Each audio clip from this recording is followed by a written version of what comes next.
Assalamualaikum warahmatullahi wabarakatuh. Saya Anita Zaman Fariski dari 8K. Saya ingin menceritakan tentang kisah legenda calon arang, sebuah cerita rakyat dari Bali dan Nusantara yang berlatar di Desa Jirah, bagian dari wilayah Kerajaan Dewayang Subur. Di ujung desa Jirah yang dikelilingi hutan jati tinggallah seorang janda yang bernama Kirangda bersama putri tunggalnya, Ratna Menggali. Kirangda dijuluki calon arang oleh penduduk karena wajahnya yang sangat tertutup dan gelap, serta curiga Ratna Menggali adalah selalu gadis yang baik, ramah, dan lemah lembut. Namun karena ibunya ia sering terasingkan, memendam dendam kusumat dan membalaskan dendam dengan menyembah Dewi Durga, sang dewi kesesatan. Kedatangan Widyasta dan kemarahan pemuda desa harapan sempat muncul ketika seorang pemuda yang bernama Imade Widyasta datang. Ia adalah pengikut aliran ilmu yang sama dengan Kirangda. Widyasta yang dilihat sebagai calon menantu diterima dan diizinkan tinggal di pondok itu selama beberapa hari. Ia melamar Ratna Menggali, namun kabar ini tersebar dan menimbulkan amarah untuk para pemuda di desa. Mereka tahu Widyasta adalah seorang pemabuk dan terkenal sering menggoda orang wanita lain. Saat Widyasta berjalan terhuyung-huyung akibat meminum arak dan mencoba menggoda seorang gadis, para pemuda mengeroyoknya. Widyasta melawan dengan ilmu setan, di mana tangannya mengeluarkan api, matanya merah membara, kuku panjang. Dengan sekali sentak, tubuh salah satu pemuda hangus terbakar. Meskipun demikian, Widyasta akhirnya tetap tewas karena dikeroyok banyak orang. Kutukan dan wabah calon arang kematian Widyasta memicu murka Kirangda. Mengabaikan permohonan Ratna Menggali, Kirangda masuk ke kamar sucinya. Perlahan tubuh manusia Kirangda menjadi wujud raksasa calon arang. Calon arang terbang dan menebar wabah kematian berupa asap yang menyelimuti desa Jirah dan menyebar ke seluruh Daha. Raja Airlangga yang mendengar laporan ini terkejut. Ia melihat keadaan desa yang mengenaskan. Sawah-sawah merunduk kering, lamparan hijau berubah jadi coklat, gersang, sumber kering, dan penduduk desa yang terkena penyakit aneh hingga banyak yang meninggal. Raja Airlangga memanggil Kirangda dengan sombong. Kirangda menuduh rakyat raja kejam karena telah membunuh calon menantunya. Ratna Menggali yang merasa malu dan menundukkan kepala berkata jujur kepada raja bahwa Widyasta memang seorang pemabuk dan suka menggoda gadis-gadis di desa.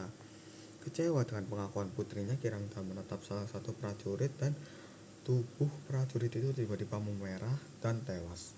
Setelahnya, Kirangda menyeret Ratna Menggali untuk pulang. Sambil mengucapkan sumpah serapah, jalan keluar dari empedu berada karena teror mulai memasuki istana dan upaya menghabisi Kirangda saat tidur gagal. Raja Airlangga meminta bantuan kepada Empu Barada. Empu Barada yang dulunya adalah seorang guru dari Kirangda memikirkan cara menghentikan mantan muridnya yang sesat itu. Ia kemudian mengutus murid kesayangannya Bahula untuk pergi ke Jirah. Empu Bahula harus menikahi Ratna Menggali. Ia yakin jika Kirangda bahagia melihat anaknya berumah tangga, hatinya akan melunak dan ia mau mencabut mantra kutukannya. Bahula pun melaksanakan tugas ini. Ia bertemu dengan Ratna Menggali di sungai dan kemudian dengan bahasa yang lembut dan santun ia melamar putri Kirangda.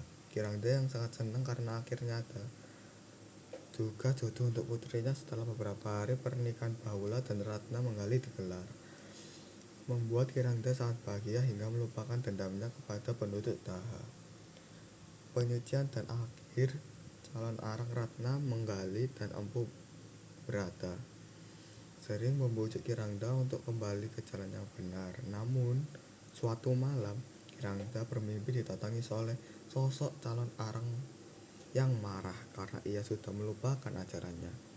Keesokan harinya, Kirangda jatuh sakit, merasa ajalnya sudah dekat. Ia menyesali semua perbuatannya dan ingin menembusnya.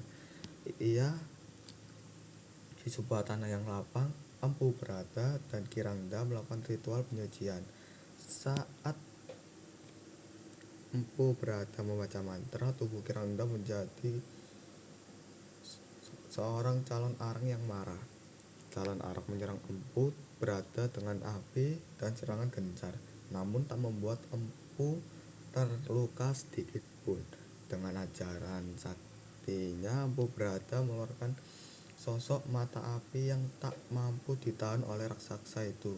Calon arang pun kalah dan hangus terbakar menjadi abu. Empu Berata kemudian menghidupkan kembali tubuh Kirangda yang masih pucat. Setelah proses penyucian terakhir, tubuh Kirangda melemas dan ia meninggal dunia. Hilang sudah kutukan dari calon arang, wabah penyakit lenyap, dan tanah Daha kembali menjadi subur seperti sedia kala. Ratna Menggali menerima kenyataan bahwa ibunya tewas dan dalam keadaan suci, dan ia melanjutkan hidup dengan bahagia bersama Bahula.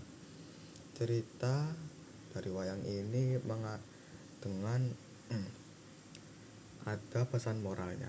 Pesan moralnya ialah seperti jangan mengikuti ajaran sesat, jangan pernah mempercayai orang secara dari tampangnya, seperti cerita seperti pria yang pertama yang ingin menikahi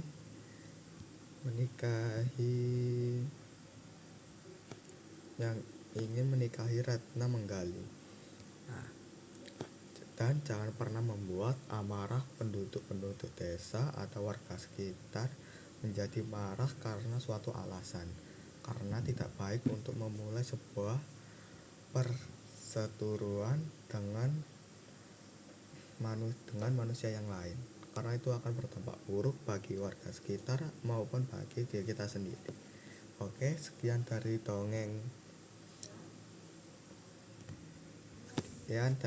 legenda calon arang. Saya Ahmad Azam Al-Fariski. Wassalamualaikum warahmatullahi wabarakatuh.